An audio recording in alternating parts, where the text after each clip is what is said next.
Mark, itago mo to. Isabit mo sa leeg mo o ilagay mo sa ilalim ng unan mo. Ano to, La? Lana yan. May piraso ng buntot ng pagit o raso ng laman yan. Kapag kumulo yan, ibig sabihin may aswang sa paligid. Story.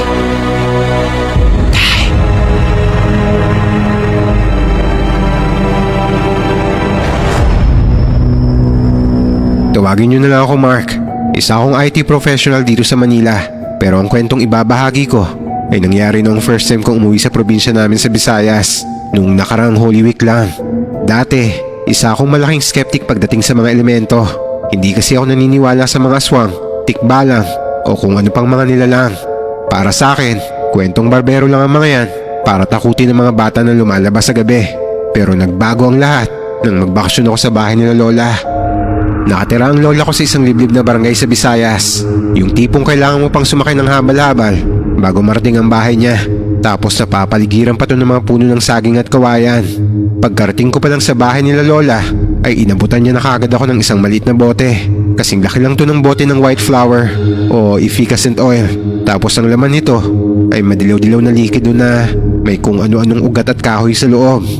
Itago mo to. Isabit mo sa leeg mo o ilagay mo sa ilalim ng unan mo. Ano to, La? Lana yan. May piraso ng buntot ng pagit o raso ng laman yan. Kapag kumulo yan, ibig sabihin may aswang sa paligid. Aswang? Joke ba yan, La? Meron pa bang ganyan? Oo naman.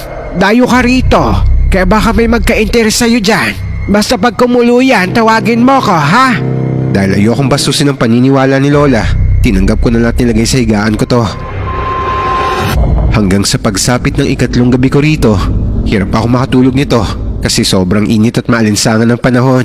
Mga 2:00 na siguro ng madaling araw to. Maya-maya, bigla ako nakarinig ng kaluskos sa bubong.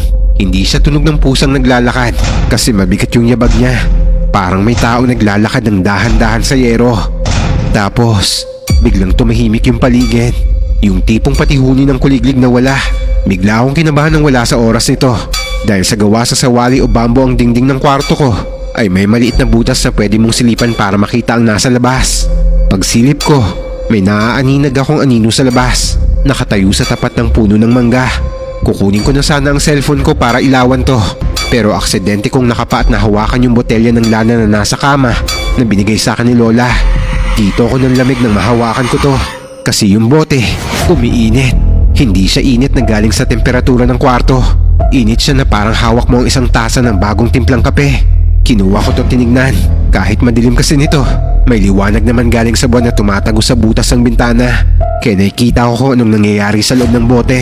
Kumukulo ang lana nito sa loob at bumubulato ng mabilis. Parang mantikang pinagpipirituhan ng isda. Sa sobrang takot ko, halos mabitawan ko to dahil napapaso na ang palad ko. Pero dito ko napagtanto yung sinabi sa akin ni Lola.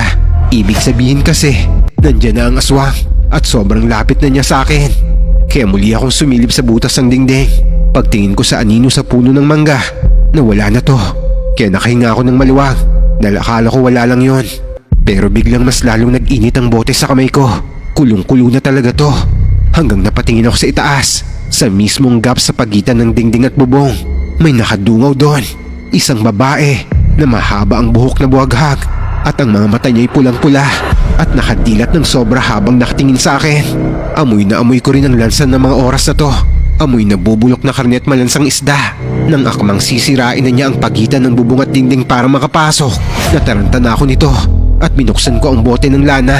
Parang pinressure cooker na yung kulo ng lana sa loob. Pagkabukas ko, ay agad na sumirit palabas ang kumukulong langis at agad ko namang sinaboy ito sa aswang. Hayop ka! Layuan mo ako, halimaw! Pagsaboy ko sa kanya ng lana, umalingaw-ngaw to. Hindi siya tili ng tao, tili siya ng hayop na kinakatay. Nakita ko kung paano umatras ang aswang kasi yung balat sa mukha niya na nabahiran ng langis ay namula at parang nalapnos agad yon. Siguro dahil na rin sa pagit orasyon na nasa lana. Dahil hindi nakayanan ng aswang ang init ng lana na pumapaso sa kanya, ay mabilis tong umalis. Narinig ko na lang na nagkalampagan ng yero. Hanggang isang malakas na pagaspas ng malaking pakpak ang narinig kong papalayo. Nanginig ang buong katawan ko nito dahil sa nasaksihan ko. Akala ko nga may mangyayari na sa aking masama. Nang magising si Lola dahil sa ingay, pinuntahan ako nito at tinanong kung anong nangyari. Kinuwento ko naman sa kanya ang lahat at mabuti na lang daw binigyan niya ako ng lana. Matapos to, pinatabi na lang niya ako matulog sa kwarto niya. Kinabukasan, nakita ko ang palad ko. Parang napasot at may lapnos dahil sa init ng bote ng lana. Dito ko napatunayan na totoo ang mga aswang at yung lana na kumukulo kapag may aswang sa paligid. Kaya pag nasa bahay ako nila lola noon, lagi na ako may dalang ganon. Pero hindi naman ako binalikan ng aswang na yon. Siguro dahil na rin sa takot na mas matindi pa ang pwedeng sapitin niya sa mga pangontra ni lola. Kaya minsan, mahirap mang maniwala dahil hindi natin nararanasan ng mga bagay na to. Mabuti nang sumunod na lang tayo dahil wala namang mawawala kaysa pagsisihan pa natin to sa huli. Bumubula yung pangontra ko. Anong nangyari? Ingay pa dyan sa paligid, oh.